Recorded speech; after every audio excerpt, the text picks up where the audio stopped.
Salut à tous, on se rejoint aujourd'hui pour une nouvelle vidéo de test avec aujourd'hui un petit low cost, enfin low cost, alors oui, il y a le very low cost à 50-60 euros et puis il y a ce téléphone là qui coûte à peu près 90 euros. Après on peut le trouver des fois un peu moins cher par moment, donc je vous mettrai bien sûr comme d'habitude des petits liens d'achat en dessous de la vidéo si ça vous intéresse. Donc ce téléphone il a été testé par Jérôme, le Ulefone Note 7 normal, bon il n'avait pas la 4G, il y avait 1 Go de RAM, 8 Go de mémoire interne si je me souviens bien, si je dis pas de bêtises. Là, ce modèle-là, quand Ulefone m'a proposé le 7P, je me suis dit, je sais pas, faut voir ce que ça vaut. Et finalement, vous allez voir dans cette vidéo que c'est un téléphone qui est plutôt pas mal et qui pourra faire un petit téléphone de secours, voire un téléphone principal pour un ado ou pour une personne âgée ou même pour une personne n'importe laquelle qui ne cherche pas l'excellence, mais un petit téléphone qui passe partout. Si tu aimes nos vidéos, tu peux mettre un petit pouce bleu, tu peux t'abonner et activer la cloche pour ne rater des futures vidéos. Et si tu veux nous soutenir un peu plus, tu peux aller sur une page Tipeee. Donc Tipeee, c'est une plateforme de financement participatif pour soutenir les gens comme nous qui font des vidéos. Tu nous fais un petit don, c'est pas grand chose, mais petit à petit, ça nous permet à la fin du mois de pouvoir investir dans des produits. Et en même temps, tipeur, en plus de ça, tu as des avantages que d'autres n'ont pas. Tu pourras acheter en priorité, d'avoir la priorité sur les téléphones et les accessoires de tout ce que l'on teste, à prix préférentiel bien sûr, ainsi que d'autres petits avantages, et ça c'est plutôt pas mal.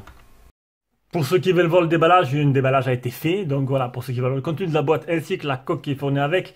Donc au niveau du design, donc, vous avez pu voir dans le déballage, c'est un design à encoche, un peu tendance, même si on va dire qu'il n'est pas super optimisé, mais pour le prix, alors pour le prix je vais nous regarder finalement, on peut le trouver en dessous des 80 euros si on cherche bien, donc j'essaie de vous mettre des liens d'achat en dessous avec les prix les moins chers. Donc les dimensions 73,7 de large sur 156,1 de haut sur 9,7 mm d'épaisseur, c'est pas tout fin bien sûr, c'est pas le design qui prime sur un téléphone à ce tarif là. On a un poids de 178 grammes, très bonne prise en main, là-dessus il n'y a pas de problème, il est assez léger, il existe en noir, en or et en violet, il est fait tout de plastique. On a un écran de type IPS en 6,1 pouces, définition 1280 x 600. C'est même pas de l'HD+, là, et là on a un peu en dessous, donc voilà. Bon bah après c'est comme ça. Le 80,45% c'est la surface que prend l'écran par rapport à la surface totale du téléphone. Il n'y a pas de protection supplémentaire, juste un film d'écran posé dessus d'origine. On a un appareil photo frontal de 2 mégapixels. Alors j'ai bien regardé, je ne me suis pas trompé. C'est bien du 2 à l'avant, c'est pas noté. Alors, ça m'a paru bizarre. 2 mégapixels à l'avant, donc je sais pas ce que ça va donner tout à l'heure quand on va se filmer avec la reconnaissance faciale qui marche. Alors j'essaie de bouger ma tête, voilà, plutôt correctement. Pas des plus rapides, mais ça marche. Voilà, en dessous, on a le port de rechargement. Au-dessus, on a le monsieur jack. Et c'est ça, ce qui est plutôt bien, ça va intéresser du monde. Donc, une coque accessible, enfin une coque amovible. Batterie qui n'est pas accessible, qu'elle est scellée. C'est déjà bien. Je pense qu'on va la changer assez facilement. Je suis pas un pro là-dessus. On a un double, alors 2 nano SIM plus une carte SD, ce qui est plutôt pas mal. On n'aura pas besoin de faire le choix entre l'un et l'autre. À l'arrière, on a 3 appareils photo. Donc là, alors voilà, bien sûr, c'est plus, comment dire, marketing qu'autre chose. 3 appareils photo, un 8 mégapixels, ouverture un peu 8 quand même, avec un deuxième de 2 et un troisième de 2, qui sont vraiment là. Alors, vous verrez les photos tout à l'heure. Voilà, on verra pas, je ne dis pas plus. Ça vous obligera à regarder la suite de la vidéo. Ah, vous avez vu, la renco faciale était assez rapide là. Le tout est animé par un Helio A22 avec un power VR pour la partie graphique. Il n'existe qu'un seul modèle, le 3 Go de RAM, 32 Go de mémoire interne, une batterie qui fait 3500 mAh, Bluetooth 5.0, ça c'est bien, Android 9, ça c'est encore bien, et il manque que la B28, donc désolé pour ceux qui ont pris, ils sont toujours mis à part Midigi et quelques petites marques, quelques rares marques, la B28 n'est pas tout le temps dans ces téléphones là, et c'est la 4G degré 4. Brièvement l'écran, donc un écran 6,1 pouces en type IPS en définition 1280 x 600 protégé par un film dessus à l'écran directement, un écran qui est, alors niveau luminosité ça va, c'est pas trop mal, surtout que bon, un petit souci avec le capteur de luminosité, enfin petit souci, ou sinon c'est moi qui étais très fatigué, c'est qu'en fait j'ai eu tendance à baisser manuellement moi-même la luminosité.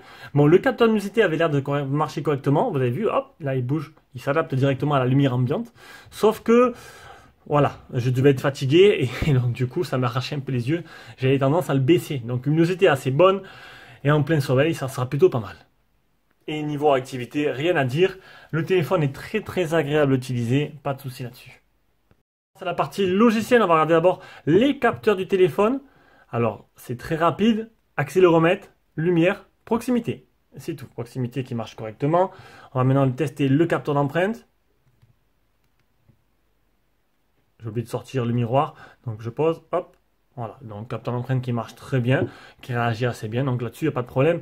Niveau interface, on a affaire à un petit mix entre Android stock et une petite surcouche, donc une petite surcouche légère qui retravaille un peu le design. Donc déjà pas de tiroir d'application, tout ça est assez fluide, malgré cela quand même un Helio A22 qui n'est pas un gros processeur, associé à 3 Go de RAM, ça fera l'affaire, mais voilà, faudra se dire que c'est pas une bête de course. Ça fera le travail, mais il y a là des ralentissements qui sont logiques pour ce genre de téléphone. Donc là-dessus, mais après sinon, il est plutôt agréable à utiliser. Donc je vous l'ai dit, Android stock avec une partie un peu retravaillée, vous allez voir les paramètres, ils ont tout repris. Donc c'est assez joli, assez bien présenté là-dessus. Il n'y a pas de souci, on passe directement aux captures d'écran. Allez, on passe aux captures d'écran. Donc le test de chauffe 33 degrés, ce qui est plutôt très très bien. Le Antutu 65395, bon voilà, c'est un petit score. L'écran, j'ai oublié de le préciser, c'est un 5 touches. 5082 pour le PC Mark. Il n'est pas infecté par un malware, ça c'est plutôt pas mal. Certifié L3, ça veut dire qu'il n'y aura pas la HD. Bon, de toute façon, la définition de l'écran. Alors HD sur les applications de streaming, hein, mais définition d'écran, de toute façon, ne le permet pas. On aura la 4G Volt et les appels Wi-Fi. Alors, on aura les boutons ou les gestes, voilà, ou les gestes, ou ce petit truc-là, comme le Meizu, un bouton central, moi c'est ce que j'utilise, plutôt sympa. On aura des fonctions tactiles, hein, pour le capteur d'empreinte, donc répondre à un appel, prendre une photo, capture d'écran, rentrer à la maison, et un retour. Voilà, après on aura fonction empreinte, donc capture d'écran 3 doigts, calibration du capteur d'empreinte, accès à l'appareil photo, soulever l'écran pour allumer, ça c'est assistant intelligent, on appelle ça. L'autonomie, donc j'ai appelé 10 minutes, j'ai allumé le téléphone, j'ai l'écran allumé 2h48, utilisé 71% en presque 14 heures d'utilisation, ce qui fait un téléphone qui vous fera un jour, pas plus. Il ne faudra pas, voilà, pas de miracle, seulement un jour. Et on arrive au GPS test, très bien, 2 mètres, 19 satellites fixés sur 34. Allez, on passe à la partie jeu, étant donné voilà, que Fortnite, c'est franchement, il n'y a pas besoin de préciser qu'il n'est pas compatible, on va monter le son. PUBG, ce sera rien, ce sera pas assez puissant.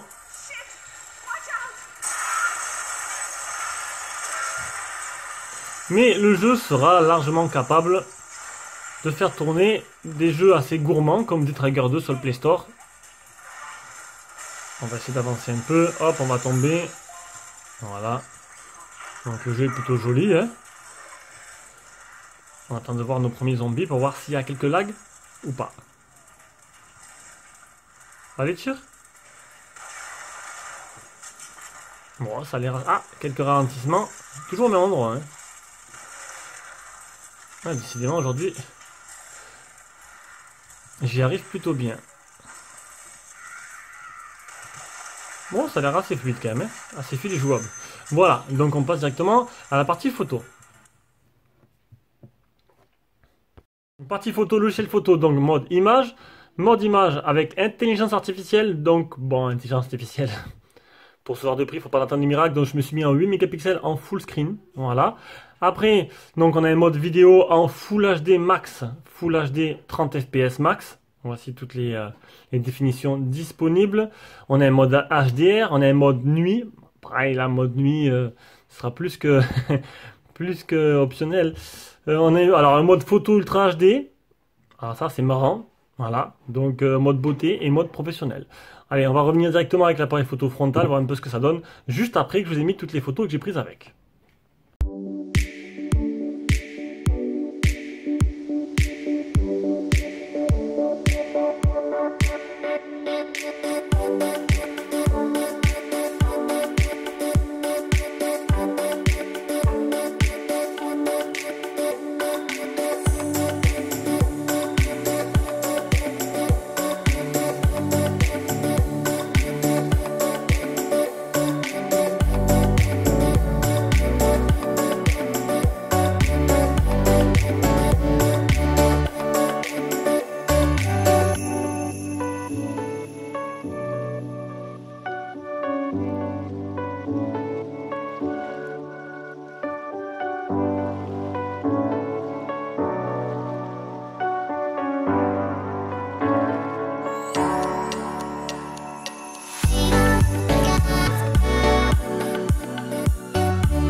Allez, on se revient avec la caméra frontale, donc caméra frontale de 2 mégapixels qui ne fera pas de miracle. Vous avez remarqué, en portrait, même en photo normale, sur ton portrait c'était moche.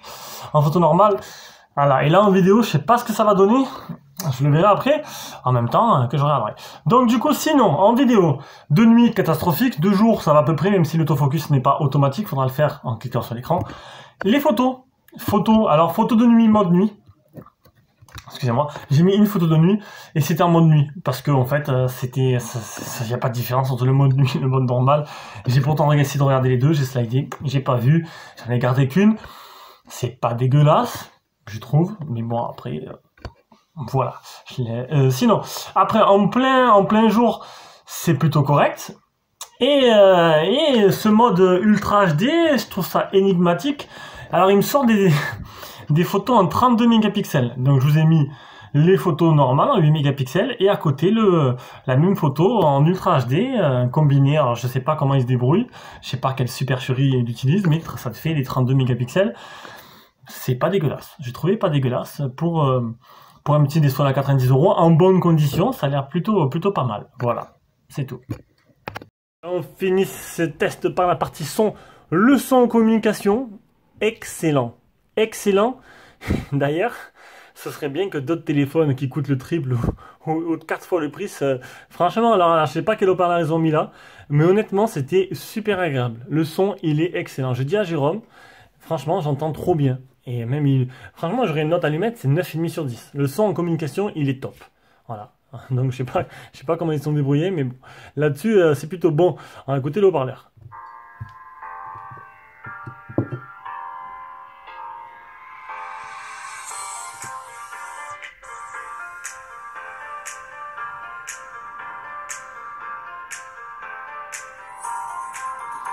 Bon, on peut pas en dire pareil du haut-parleur. Par contre, là, le haut-parleur, c'est faible, c'est pas de bonne qualité. Voilà, c'est ça. Allez, on arrive à la conclusion de ce téléphone. Un téléphone qui coûte à peu près 80-90 € suivant où vous l'achetez, qui a des qualités, qui a une partie photo en bonne condition, qui est pas dégueulasse du tout, et qui a, on va dire qu'il manque la LED notification. Sinon, le reste, autonomie d'un jour. Sans communication qui est bon, le haut-parleur il est pas bon, mais sinon, ben, plutôt complet, et j'ai pas rencontré de bug là-dessus. Donc, bon, pour l'instant, ben, je sais pas. Pour moi, c'est un bon choix si vous cherchez un téléphone pas trop cher. Allez, je vous fais de gros bisous et on se rejoint pour une prochaine vidéo.